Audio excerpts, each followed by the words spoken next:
All right, everybody, welcome to another episode of the Rogue Deck Chronicles. As always, my name is John, and sitting across from me here is Dean. Hello, everyone. So, for this episode, this may be the last episode that you hear this voice. Yeah, we recorded with my brother, and I think that's just the better route to go. Hey, that's No? not what's happening. Nice try. But No, you said we're not going to hear you anymore. Yeah, we're not going to possibly hear this voice. I'm having a surgery this week, that's why. Oh, yeah, that's right. So this is recorded a week early here.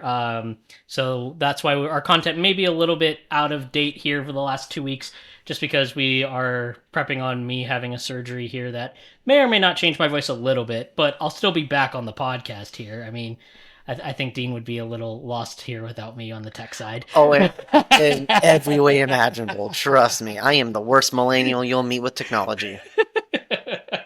But with that being said, we're going to talk about the cup that we participated in at Coliseum this past weekend when some of us needed to get out of the house with no electricity.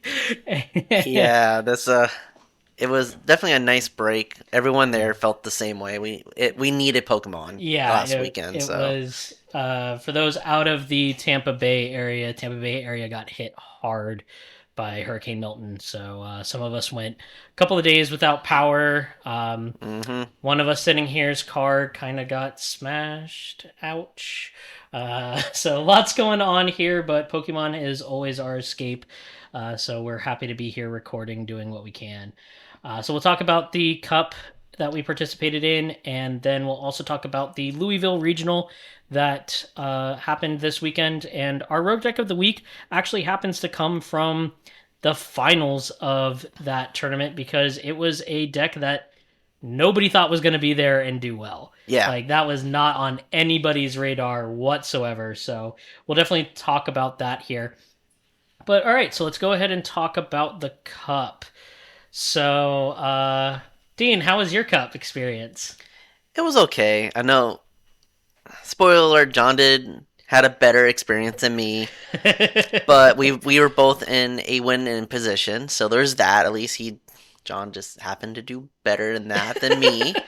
But it was fine. Like, both of us were at top tables the whole entire time. Pretty much. Yeah. So. I did not start out well, but made a comeback. So yeah. So it was fine. Like, I think the deck I chose was I went with Cloth. It was a comfort pick. I wasn't even supposed to go to this cup. I wasn't planning on going. Neither one of us were. So just the fact, I'm like, I just need something. I've been trying to grind on Terrapagos, but I'm just not there yet in my confidence level. Right. So, but with what we went against, I think was still a good pick. Yeah. I just went against better players than me. Yeah. So, as Dean mentioned, I actually did really well at this cup. I actually got my first top cut at a cup. Yep. So I see Dean looking at me over here. I got the first top cut of a cup out of the two of us. So slowly, you hold the reins for first day 2 at a regional. I got the reins for first top cut at a cup. Yeah. So I think we each hold an accolade there. Well, between you and me, I won our first challenge too. That is because I won 2 challenges last season. So. Yeah. So that's like nothing. So. But so I did. I took Goldango. I didn't actually change anything out of it from the first place at the challenge from For Honor. I don't think. No, you haven't changed. I didn't change the list. I pulled a prized card of Cypher Maniacs, and I put that in because I wanted shiny. Yeah. Trying to bling out your deck as much as you can. 100%. It's the gold Pokemon. How do I not bling out that deck? We just need to get you the gold, the full art Goldangos now. I need to get, well, no, I have full art gold. I have all 4 Goldangos are full arts. I don't have the full art Gimmighoul's. Oh, gotcha. That's what I need to get, is those. I don't have the ones that would match the full art. So I don't have the special art rare Goldangos. I have the full art Goldangos. Gotcha. I like those ones better, like the full version of him better. I'm thinking of the special art where when you evolve it on top of the Gimmighoul, it'll look cool. Yeah, I mean, I would love to do that, but those are expensive, so We'll see about that. But so yeah, I ended up getting 4th place out of 12. So my first top cut was interesting. My matches were close, but we'll definitely go over that here. So round 1, I had a very interesting match. I played our friend Jesse, and Jesse is gonna give me crap about putting on the podcast because he was already laughing about it when it happened. And he's I was sitting next to y'all when this happened, and all of a sudden I just hear, "Are you gonna put this on the podcast?" You're like, "Oh yeah." He's like, we were laughing about it, yeah. So he went first, and he got a Dreepy with a energy put onto it. So obviously, and that was on the bench. So I bossed that up, and I continuous coin tossed it. I was like, you know what? Let's just try. Let's see what happens. And I rolled 4 heads. So continuous coin toss actually knocked out a Dreepy. So for those who don't know, this attack does 20 damage for every head. You roll until you get a tails. Yeah. Or you flip a coin until you get a tails, and for every heads that you get, it's 20 damage. So I could have kept rolling, and he's like, "You already got 80. We're done." I wanted to see how much damage I could get, but I rolled heads 4 times, and Dreepy's HP is 70, so I got 80 on a continuous coin toss, which most people know you may do just to chip damage, just to be like, all right, I've got like 20 damage, which against a Dragapult is actually not a bad idea, because even if I only get 1 heads, that puts its HP at 300 instead of a 320. So that's when I go one less energy card, right? When I go to make it rain with the Goldango, I only have to do 1 less energy. So that's why I do that, just to try and chip damage. I didn't think I'd actually get the knockout, but I got the knockout. It's a free prize card right there. Right. But I ended up losing to him. It was a really close match, back and forth. I only had 1 prize card left. So, and I had game in hand if he didn't get me. So it was... You got the cheeky knockout in the beginning. Oh, 100%. So you got something in that 100% match. got something. You had to give him the match, though. So. I had to give him the match. Okay. So that was my round 1. How did your round 1 go? So my round 1 was against a Kingdra box. So I've never played against it before. I know what the card did. Right. So, but when my opponent, he was playing, I'm like, okay, what is he doing? Okay, I see the horsey. I'm like, okay, Kingdra. Totally forgot what it really did, but I'm like, okay, I just need to get the horsies. And for those who don't know, Kingdra has 2 attacks. The first attack for a single water energy. You can place 3 water Pokemon from your discard onto your bench. Yep. So the point of the deck early on is get your Baxcaliburs, get your what else did he play in that deck?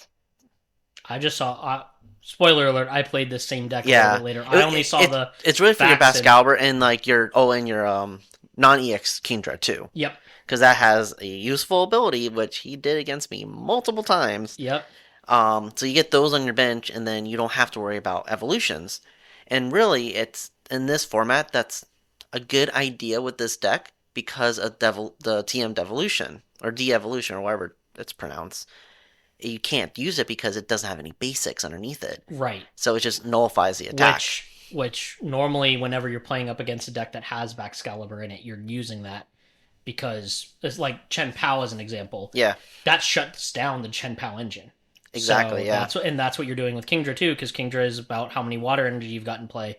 So you need to shut that down, and we'll talk about that a little bit later when I play him too. But yeah, you were from what I remember, you said he couldn't get set up with that. He got set up a little bit. It was kind of close. It's just my deck was more consistent than his, and he was also playing with a unfamiliar deck. This player, he was borrowing this deck for the cup, so you can tell of his not being comfortable with it, which is fine. Like sometimes we come to a cup, just like we said, this weekend was very rough for our community, and Pokemon's just an escape. And even if you have to come borrowing someone's deck, people just needed that escape. Right. So we all understood what was going on. He did play it well for someone that never touched the deck before. He understood the mechanics. Like, you will never have guessed that. So, like, props to this player. Right. It's just I was able to be a little more quicker with my attacks. I was able to get a couple pitch runt KOs with it. I was able to poison his like Frigibacks and his Horsies and just get that because I didn't know he'd play Fezandipity or not. Right. So I wanted to prevent the draw and stuff like that. So, we went to turns because we're essentially two single prize decks. Right. So, but I got it. All right, and that was our round 1. All right, so for our round 2, I ended up playing our friend Carter. He was the only senior at the tournament, so he ended up having to play Masters in that. He was playing Raging Bolt. Neither one of us drew really well that game. We were sitting there going, what are these hands? What are we doing? Which is ironic with both those decks because they're both known to draw well. Right. Neither one of it, we just could not get started. It just didn't. And eventually I ended up getting started and getting going a little bit quicker than he did. So I was able to take it. But yeah, it was just a really slow match for a Goldengo Raging Bolt match. It was really interesting. But I ended up taking the win there. How about you? Who did you play? So I went against one of the players that actually made top cut with John. It was another Raging Bolt matchup that was a very popular deck at our cup. Yes. It was down to the wire. We both had one prize card left. I had a game in hand. It was basically whoever had game. Right. I owned him to 1, praying that he didn't have it. And of course, he had what he needed. But he was like, bro, that was a close game because Cloth is okay. It's not Raging Bolt. Raging Bolt is one of the BDIFs in this format. Yep. I came in playing a fun deck because I just wanted to get away. Yep.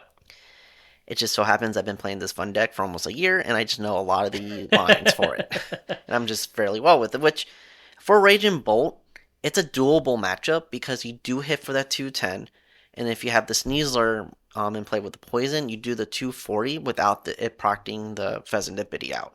Right, because you're doing 210 with the Binding Mochi. Yes, right? You play the Binding Mochi. As long as you don't play Bravery Charms or the Ancient Booster Capsules, which I don't think this player did. A lot of the lists it's hit or miss with tools with Raging Bolt now. I'm trying to remember my match. No, I don't believe he did. Yeah, because I didn't see it. Because he went through his whole entire deck when I play against him. Same with me. So it's basically who can set up first and who can get their outs the best. Just playing the single prize deck helped me out, but he's easier to knock out than me. He can knock out my Pokemon better than I can. Right. But it was a very close matchup, and the fact that he made top cut, and we had a very small cup, so only 4 people made top cut. Yep, it was 12 of us in Masters. Then, so I kept up with one of the better players in the tournament, so I'm happy with that. Yep. So that was our round 2. Round 3, I ended up hitting the Kingdra box. Mm-hmm. And that one was an interesting match for me because I got set up. I ended up going second, and I was able to get set up real quick. I think by turn 2 or 3, I had all 3 of my Gimmighoul evolved. I had my Bibarel evolved, and I probably had about half my deck in my hand. Yeah. So because he was not playing. Yeah. He was not playing any hand disruption on me at all. And I think he just started off with a really bad hand. So he started off Horsey and Friggy, was able to get another Horsey down. I knocked out the first Horsey. And then he brought up the second Horsey. I brought up his Friggy, knocked that out. Then the next turn, I think he brought back... He evolved the Horsey into Kingdra, but it was he only used the first attack and was able to bring back the Friggy and the Horsey in the discard. Yeah. Because that's all he had. Mm-hmm. And so I knocked out the Kingdra EX, and then he brought the Horsey up, and at that point I had discarded enough energy with the either attacking with continuous with Make It Rain or through my Radiant Greninja. I had 3 water energy in the discard.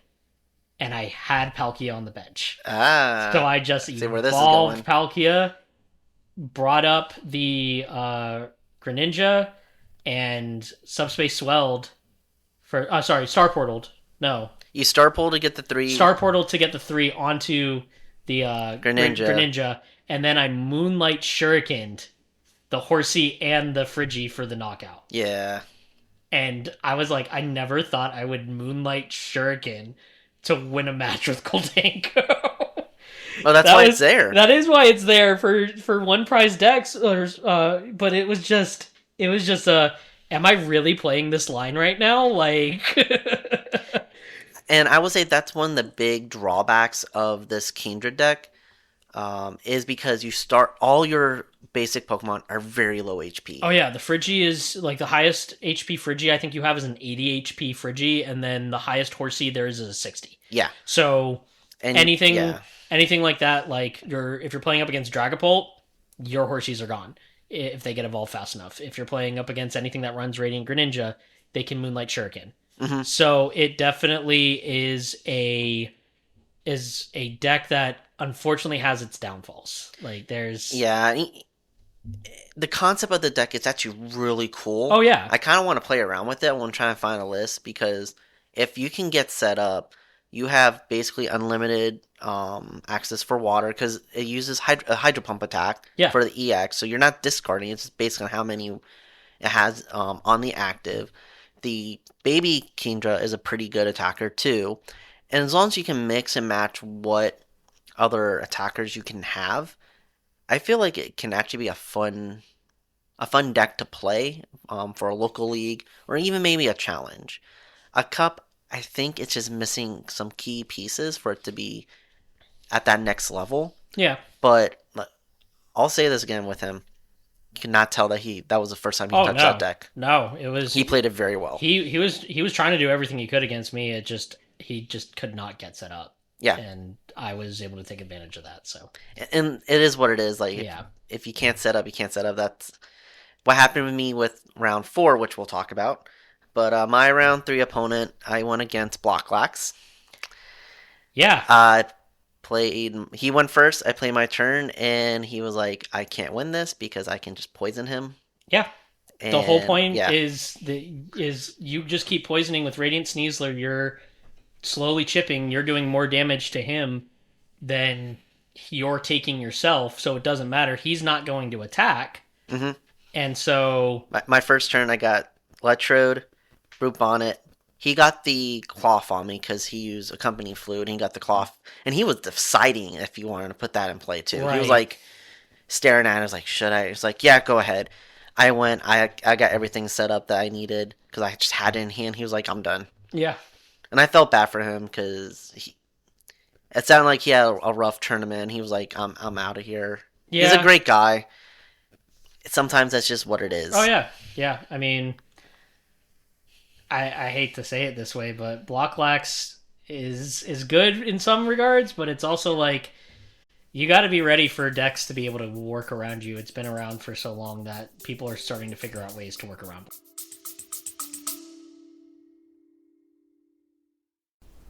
Hey all you rogues out there, we just wanted to take a quick second to say thank you to our sponsor, For Honor and Glory. They are a great support to us and have all the things you need related to Pokemon, Magic, D&D, Warhammer, and more. You can go over to forhonorandglory.com and use discount code ROGUE24. That's discount code ROGUE24 at forhonorandglory.com for 10% off your entire online order. All right, let's get back to talking about those sneaky decks. But to say, at the end of the day, it's still a great deck. As we talked about Louisville, it was doing well. There's a lot of top play, like a lot of top 64, top 32 that were doing Blocklax. That did Blocklax. So at the end, we're not saying it's a bad deck. It's a great deck if you know how to play it. I went against a Blocklax player when I went to Toronto. He decimated me, and I'm supposed to have the upper hand. So if you know how to play that deck, it is unstoppable. Oh yeah. It just like any deck, it has its bad matchups. He just so happened to hit one of them. Yep. And then so that was our round 3. Mm-hmm. Round 4, we were both 2-1. So that means that we were in win-and-ins because of the way that it was. So I think there was two win-and-ins. Yes. Because there was 2 3-0s and they both ID'd. They both ID'd, yeah. So that was 1 and 2. So it was your table and my table. And it was your table and my table, yep. So I ended up playing somebody who they were playing Raging Bolt. The match was going, it could have gone either way, but there was, I think the nerves got to my opponent because there was a lot of misplays. There was a Iono that was not presented to me to cut or tap. And I hate to be this person because we've talked about it before, like rule sharking and stuff like that. But on a winning in on a level 2 tournament, I gotta call you on stuff. Was the hand pretty big too? 5 or 6 cards. Yeah. So it was like, yeah, it was 6 cards because they Iono'd me last turn and I Iono'd them this turn. So it was, there was that. And I probably wouldn't have called it first, but we already had to get a judge call because they had put down a Pokemon onto their bench and taken their hand off it and hadn't clarified which Pokemon they were playing. Mm-hmm. So they were like, I'm going to bench this, took it, and then they realized that was the wrong one that they played. And they were like, I meant to play, and I'm like, you've already taken your hand off of it. We got to double check. I know you and me text about this. And it's like, I felt bad about that because probably at a challenge or at local leagues, I wouldn't have said anything. I'd be like, all right, we're playtesting, like, or even a challenge if it wasn't even if the challenge we were at lower tables, even at the cup, if we were at lower tables, I may not have said anything. Because at that point, it didn't matter. Right. We knew at that point this you weren't. Was winning in, and it was for my first top cut to get winning in. So I was like, I don't want to rule shark, but I have to. This is this is important. And then I know we texted back and forth about this afterward because we debriefed with each other. I felt bad about it. Like, it's important to be specific when you do stuff, right. Because if this player would have said, "Oh, I'm going to bench name Pokemon," actually say it, played it down, and it's like, "Oh, that's wrong Pokemon." There's intention there, right? You just played the wrong card, and that's perfectly fine. Like at that point, if you had said, let's say because it was Raging Bolt, let's say that they were trying to put down Squawkabilly. If they said, "Oh, I benched Squawk," and it was Ogerpon or the Raging Bolt. Hey, you didn't say, is that what you meant to play? No. And I'd be like, okay, you said with intention, you were thinking out your plan. You could either clarify, I meant to say Raging Bolt, or you could clarify, no, I grabbed the wrong card out of my hand. And as long as they have it in the hand, it's fine. That's fine. Easy fix. That's an easy fix, and that's fine. But they didn't clarify, so I felt like I gotta get. And so it wasn't like a warning or anything. The Professor Glenn was like, hey, you benched it. You didn't clarify what it was. It's got to stay on the bench. Yeah, so I will say for anyone listening, be specific in your intentions because there's sometimes it can hurt you. You may not be able to take stuff back. Right. And you see this on stream too with regionals. Players will put something down and and the opponent was like, you meant to do this. Like, oh yeah, and the luckily there's judges watching them. It's like, yeah, you can go ahead and take it back. Right. And we actually kind of saw that with the finals of Louisville, which we'll talk about a little bit later. There was a clarification on what occurred, and we'll talk about that because there's a lot that happened in that final that was crazy. Yeah. But then, so that happened. Then the Iono wasn't presented, and the professor was standing right there, and I'm like, hey, this happened because we were talking about it as I was moving through my moves. And I Iono'd, and I was talking to him about something, and I went to go to present, and I noticed that she was that they were drawing, and so I was like, "Wait, you didn't present," and they were like, "What?" I'm like, "You're Iono. You didn't allow me to say whether I wanted to tap or cut, even though most people know me. If you've played me enough, you know that I'm going to say." Yeah, 90% of the players was like, "You're fine," but you still have to give that option. It's in the rules. Yeah, it is in the rules, and so unfortunately, that was a warning. And then later on in the match, I hadn't even taken prize cards yet. I think they had taken 2. I think they had knocked out one of my Goldengos at that point. They concealed cards and fan drew 3 cards off and saw it. If you didn't see it, yeah. They flipped and realized if they hadn't have flipped, would have been fine. But because... And it would have been also different if, like, they had seen just the top 2 and not seen the third. That would be fine because it's like, all right, you drew it, you didn't see it. You can very easily restore the put game it, state just put it back on and top. put it back on top, and Easy. you're fine.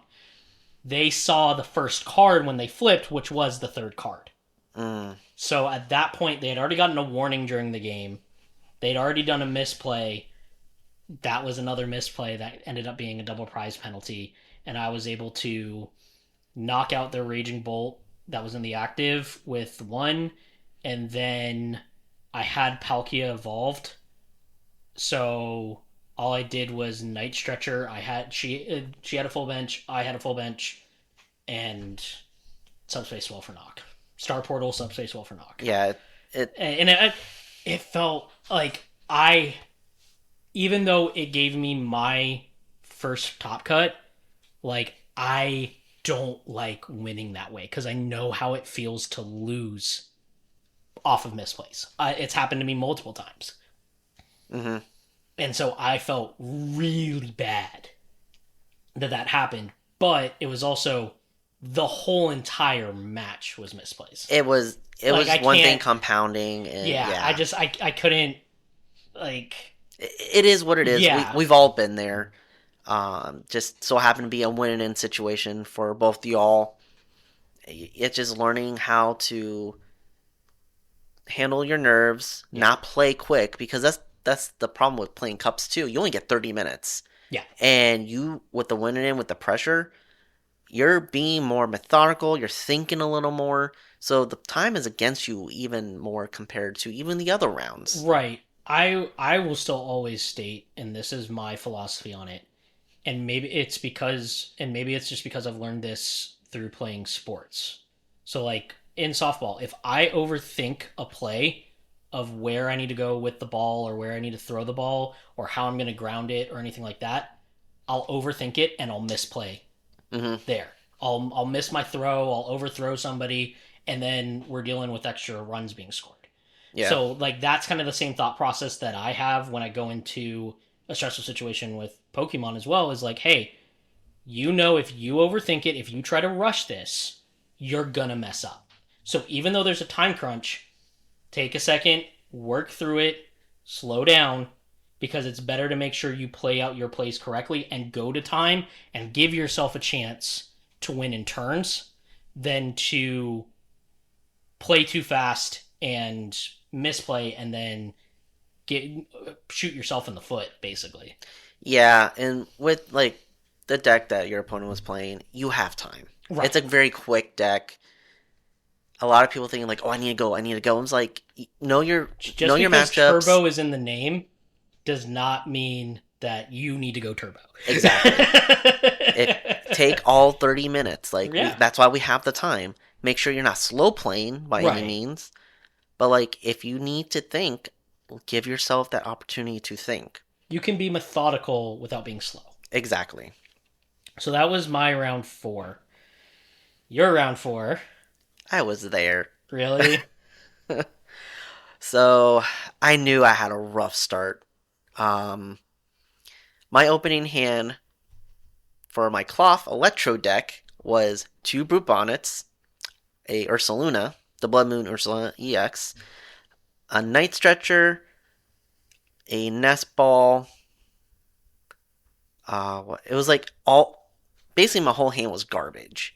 I had no outs to a Cloth other than the Nest Ball, but it's like at that point, even if you bench it, you can't get the Brute Bonnet out of the active. Yeah, so I started with the Brute Bonnet. I placed the other Brute Bonnet, expecting that the first one's going to get knocked out. Right. I Nest Ball for the Squawk and prayed, and did not work. Oh no! And I was just fighting through the whole entire, like, I played for like 5 minutes, and as soon as he got his, like, third prize, I'm like, there's no way I can come back from this. I had to lose too many resources. Oh, it was like a DTE was in my opening hand, and oh no, it was just bad. I couldn't. I saw him, like, there's no way.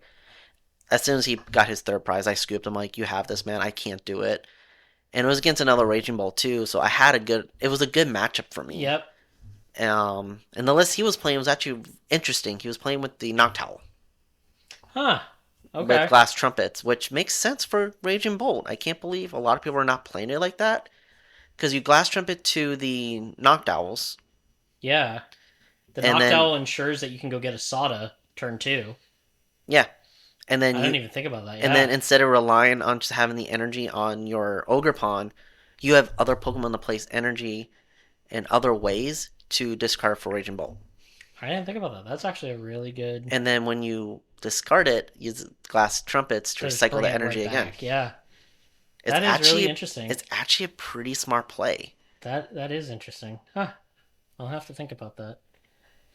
So that was the Swiss rounds of our cup. So then I top cutted. Barely. I got fourth. Subway. Yeah. Dean went and got Subway. I was like, I'm too nervous to eat. And then, so I think the way that the rankings went out, it was Nelson at 1, who was one of the Raging Bolts you faced. Traditional Raging Bolt. Yep. Then it was Justin Turner, who's been on the podcast before. He ended up top cutting with Nelson. Or him and Nelson Him ID'd. and Nelson ID'd round 4, so they were 1 and 2. Yeah. Nelson ended up getting 1. Justin got 2, and he was playing Drago. Yes. Then Mike, who you played for your winning in, The Raging Bolt Noctowless, got 3rd, and then I ended up 4th, Yeah. just based off of resistances. Because unfortunately, me playing Carter round 2 didn't help my resistance because it doesn't count. It counts towards my rankings. It doesn't count towards my resistance. Well, and Mike's only loss was no, it wasn't. He won. Who was his loss? I can't remember. I think to Justin. Yeah, so Yeah. another top cut. So his Right. resistance was really high anyway. Right. So I ended up facing Nelson which was the traditional Raging Bolt, and that was once you hit top cut for a cup, that is going to your best of 3 instead of your normal best of 1s.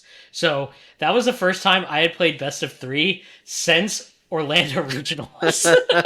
So I was like, and I've also never played a best of 3 format with Goldengo. That's right. That is the first time I've done that because I didn't take Goldengo to Orlando like an idiot. Yeah, you went Chen Pao. I went Chen Pao and faced 5 freaking mirror matches. But anyways, so first game was interesting. We both had very horrible starts. Yeah, I remember. I was watching it, and both of y'all were laughing. We're like, "This is gonna be fun." This is like, I was like, I think I had energy, Gimmighoul. No, it was, I started Fez. I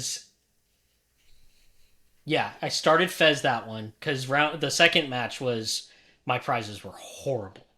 But we'll talk about that in a second, because I heavy balled and, oh gosh.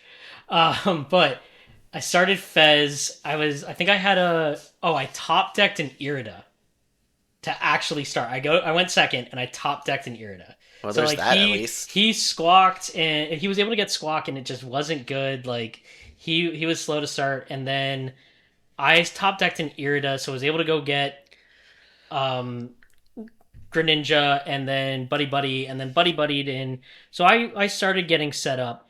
And then turn 2, he was able to start getting set up, and we started going back and forth. It came down to, I remember, for me to get my first knockout, I had to superior weigh a superior and a regular energy retrieval. Just to get enough energy to get a knockout. Because I remember how that game ended, too.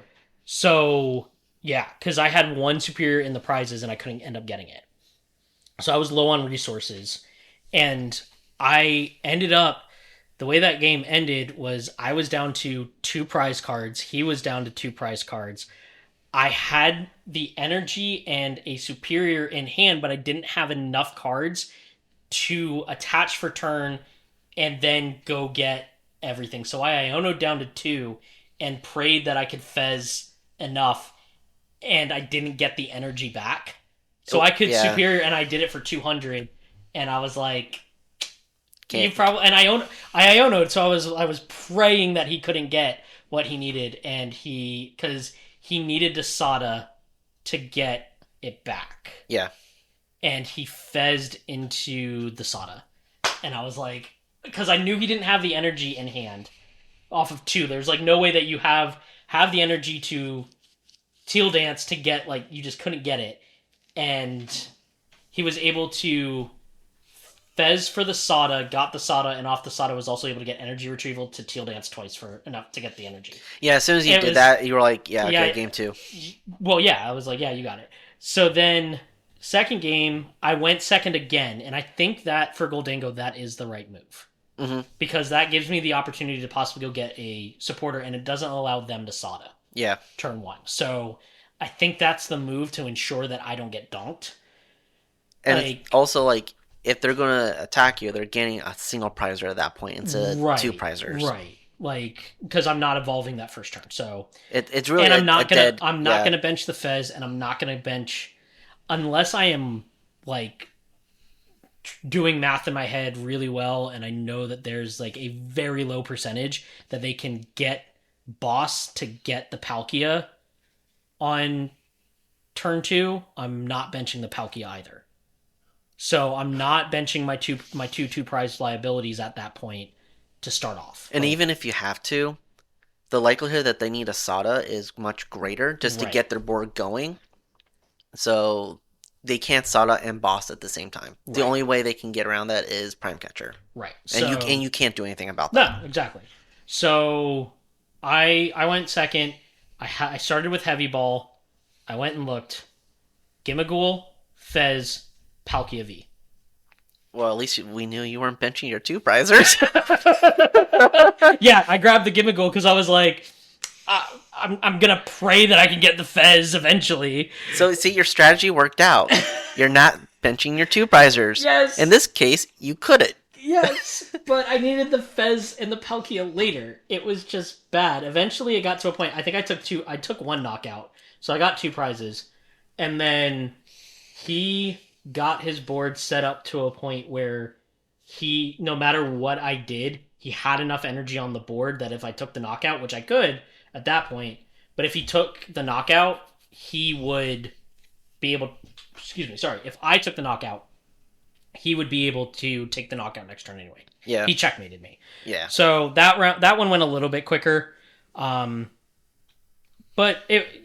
Nelson's a great guy. I think I've played him in another tournament once before, but every time I play him, it's just, he's a fun guy to play. Like, yes, we're both taking it seriously, but it's like, we're having fun while taking it seriously. He is a great player. He plays the game really well. He's a high-level competitor, but he's very humble about it. He's there because he enjoys the game. Same thing with really everyone that was there at this cup. It wasn't really stressful. No. It was a nice time to get away and play Pokemon. You couldn't even... Yeah, it was a cup, but if anyone walked in, you probably wouldn't tell that there was really a lot on the line. No. It was very lighthearted. So that ended my run, but hey, top 4. 32 points. 32 points. I am at 77 points for this season so far, and we said that my goal for this season was to finally make 100 points. You're probably going to get it. All I need is one more. I need to replace my top 8 challenge with a top 4, and then get one more top cut, and I should be good. Or just do well at regional. I think the only regional that I'm going to be able to go to is Orlando, so we'll see. If that is one, they still haven't announced it, but that, and I may try to go to NAIC. It's being in New Orleans again. Us from Florida, that's not that far. It's a cheap flight too. It's a cheap flight, so we may try that. Yeah. Take the rogues on the road. I won't be able to go. I have other commitments this upcoming summer. But yeah, we'll see what happens. Yeah, for sure. So that was our cup. I know we took a lot of time talking about it, but it was a fun cup. We had a lot of interesting matchups. So, but this weekend was also the Louisville Regional. There was some interesting decks in top 8 for Louisville. Very diverse top 8. Right, which we haven't really had a lot lately. Yeah, there was There's Raging Bolt, Lost Box, Palkia, Zard, Drago, Lugia, Trapgos, Lugia. So the only repeat deck is 2 Lugias, and that's it. And it wasn't Rahul ready for once. Right? Did Rahul even go? Yeah, he made day 2. Oh, okay. I I thought didn't get to watch a lot of this one, so I think he made day 2. some of us were without power for Saturday. Well, So and we were also playing at the yeah, cup we were during at the that. cup, so I know I was watching this while you were playing your top cut. But yeah, very diverse meta, which, like we said, we haven't seen in a while. but we see Raging Bolt took it in a weird way. Yeah. So it was Caleb Gettimer versus Michael Davidson in the top for the finals. Michael Davidson playing Lost Box, which for those of you that don't know the Lost engine, because we really haven't talked about it that much lately, because it hasn't been relevant at all since we started. It actually has not been relevant at all since we started the podcast. No, with certain cards that came out, it just got. People were saying it got worse and worse. It really did. But so for the Lost engine, what you're doing is there's certain cards like Colress's Experiment, like Flower selecting, like your Comfeys, which have flower selecting that allow you to draw cards, but you have to choose whether you're keeping that card or putting that card another card in the Lost Zone. And so the Lost Zone is different from your discard. Once you put a card in the Lost Zone, there is no way to get it back. Currently, there is no card that allows you to pull cards out of the Lost Zone. And there's never been that mechanic. Once it's in the Lost Zone, it's there. It's out of play for the rest of the game. Right. So you have to be very mindful, very demure, about what cards you put in there. And that is very... With these decks, you tend to play a lot of items, and you tend to play a lot of 4-ofs, because you don't want to lose that 1-of in there, and if you're doing it, it's very intentional. Right. So there's also some mechanics that include the Lost Zone where, like Cramorant, if you have 4 in the Lost Zone, you ignore any energy to do its Spit Innocently attack. Because of the ability. Right. Sableye, you have to have 10 in the Lost Zone to be able to do one of its attacks. So there's also Mirage Gate, which is an item that you have to have 7 in the Lost Zone to be able to go search your deck for 2 different types of energy and be able to place them onto your Pokemon. So there's a lot of things that you're utilizing to be able to quickly... For the Lost Box, which we're really seeing as making a comeback, for Lost Box, you're trying to get cards into the Lost Zone as quick as possible. You're trying to quickly get to that 10 because Sableye gives you the ability to spread 12 damage counters anywhere on the board. And with it being damage counters, it circumvents some abilities like Manaphy. Right. Because it prevents damage, but since these are damage counters, you can do it. Right. Also, by utilizing Mirage Gate, you can very easily, in 2 turns, set up a Iron Hands for an Amp You Very Much to take an extra prize card on what you're knocking out. You can also use Spit Innocently and play it as a 1 prizer deck and keep recycling your Cramorant, because if I Spit Innocently twice, I'm knocking out one of your Ogrepons. Yep. And you're only getting 1 prize card each time you knock mine out. Yep. So it's a way to be able to kind of move about and be able to take out... You're trying to more take out support Pokemon than anything else with that.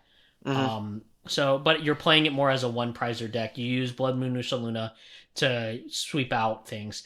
But like Dean said, you're having to make choices. And you're having to know your lines and know your plays and know how to be able to come back. This is more of a comeback deck. Yeah. And when you think about it, you're playing a regional. You're playing best of 3 every round. Every game, you're making those decisions. That is a lot of thinking. Oh, it's mentally exhausting. I played this at a regional one time. I played a Lost Box deck, and I was done after 9 rounds. And that's with me not even... That was me being at bottom tables for most of it.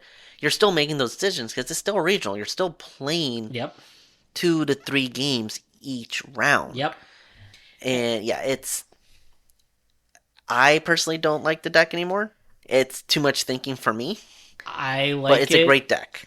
I like it, but as we talked about with reasons why I like Goldango is Goldango, I have all that those cards in my hand, I'm trying to figure out routes. I'm trying to figure out lines. That's what Lost Box you're really doing too. And so that's why I personally like it. But you do have to. One of the things with this deck that you have to be good about, and really any deck that you really have to make decisions on early in the game, is knowing your prize cards. You need to know how to prize check. Yeah. Because that will make a decision. If so this current one is running, I think, 3 lightning. I think it's 3 lightning, 3 water, 2 psychic is the energy count. No, 3 water, 3 psychic, 2 lightning. 2 lightning. Right. Okay. So if I don't prize check correctly and I've got a lightning in the prizes and I want to do an amp you very much and I lost zone one of my electric energies and I don't remember that it's in the others in the prize cards, and I go to Mirage Gate, I'm not amping. Nope. If I haven't gotten that lightning out of the prizes. And sometimes it's hard to do because you have a lot of ways to check your deck going first, but sometimes you whiff that. Right.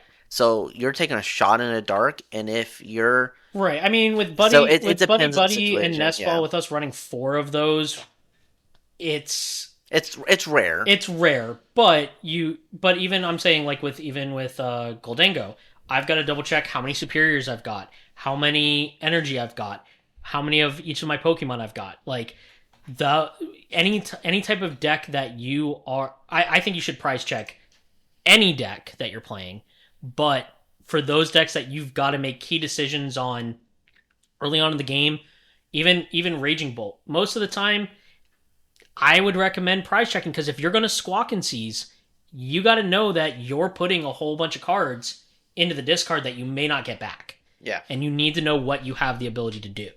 So there's definitely a lot of thinking that goes on with that, and that came into play because Game 3, Michael Davidson had retreated earlier on in his turn.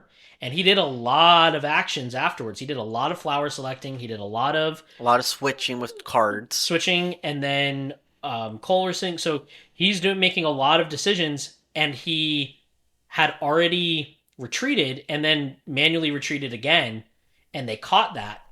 And he just scooped at that point because he's like, I can't attack. He got a double prize penalty for that, which he was already down 3 prizes.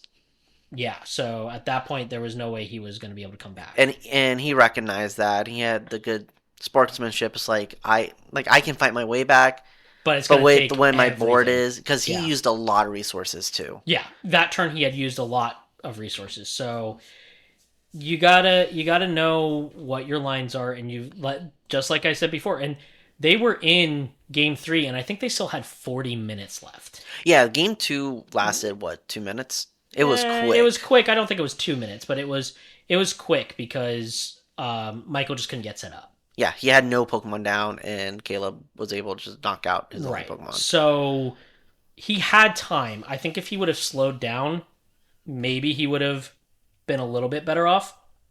But with him making that misplay, it definitely kind of just bit him in the butt there. Yeah. So, but that's Lost Box for Top Cut. Yeah. There was other great matches. I think I saw the Charizard deck play. He did really well. He came back from behind too, and able to get in this. He got a top 4 finish. Looking at the statistics for Louisville, it's a lot of what you expect. Raging Bolt is number 1. That made day 2, followed by Trapgos. You have your Drago there, Lugia, Charizard, and then Snorlax Stall. Kind of like what we talked about earlier. Snorlax Stall is a great deck if you can play it well and you miss those matchups. So you can see that it was in the top 6 here as well. Surprisingly enough, 7 players made day 2 with Lost Box. I don't think we've seen it that high in a while. No, we haven't.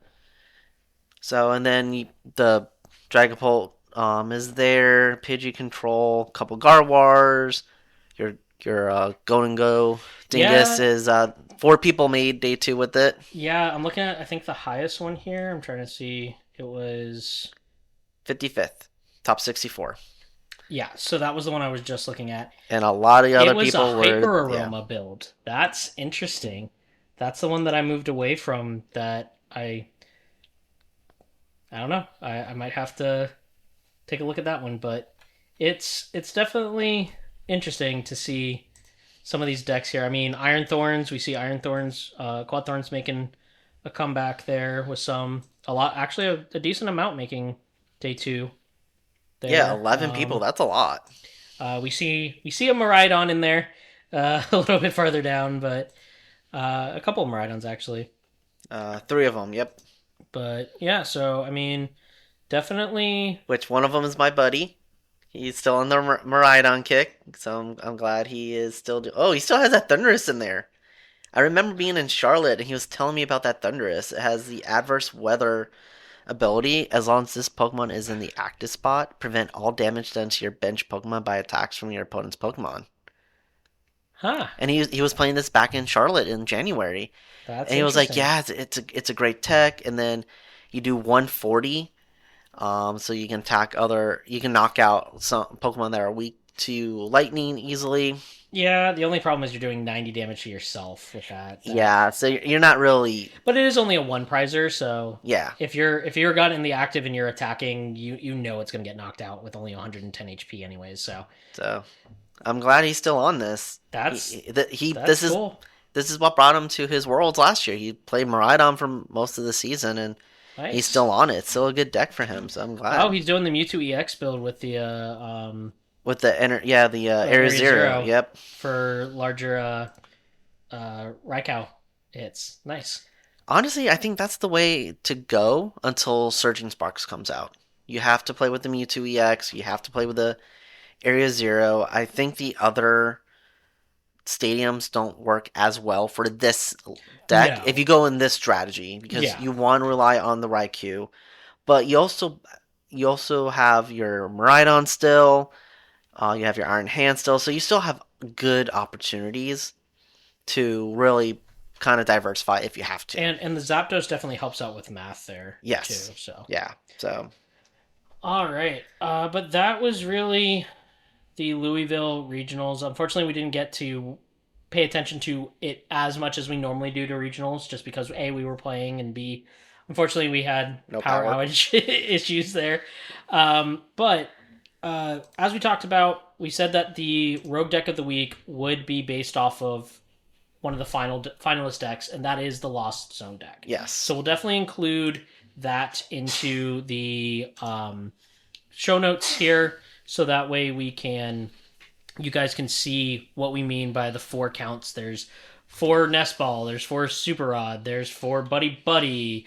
Like, there's a lot of 4 counts in this that you need to be aware of. But definitely, I played a couple games. They were close. A lot of times it was me putting people into positions where I just hope they didn't draw into something. Yeah. But that is the problem with this, is like, if I Iono and I've got 1 prize card left, yes, I'm Ioning down to 1, myself down to 1, and I'm Ioning them maybe down to 1, but if they've got a Fez and then they get energy and they've got Ogerpons or they've got Radiant Greninja, they're going to start drawing, and it's just like, and that's what hand disruption has kind of, like, just as we talked about before, hand disruption has kind of gone out the window a little bit. And it's not just a Lost Box thing, that's all decks. Yeah, because the Fezandipity is almost in every single deck now. Yeah. You have B-Barrel, you have Radiant Greninja, you have a lot of ways to draw. Raging Bolt, you have the Teal Mask Ogerpon with the Sada. Like, there's so much drawing now. Yeah. As we look at this list, there's no Iono in this list. There's actually a Roxanne, but still, it's only a one-off, and you have to. It's only a certain. You have to. It's very conditional, but like you try to like hand disrupt your opponent, and what's the point when they can just draw back? Yep. So that's what makes this deck harder in this format.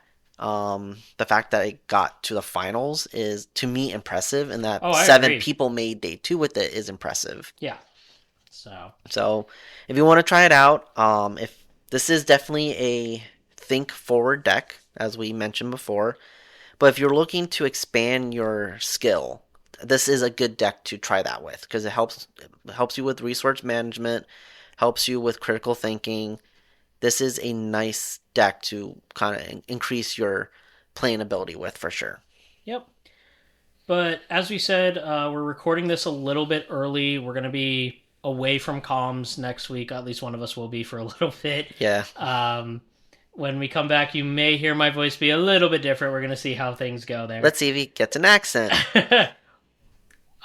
You're setting me up way too easily for that one. We're not going to do that.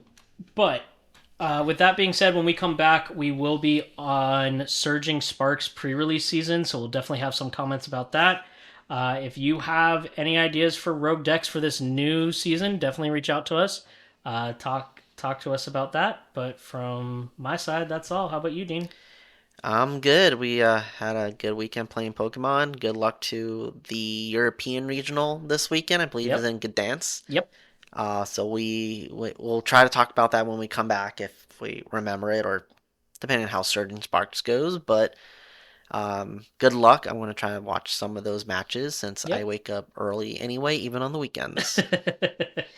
But that's all from us for now. Keep having fun playing your sneaky decks through the seasons. See y'all.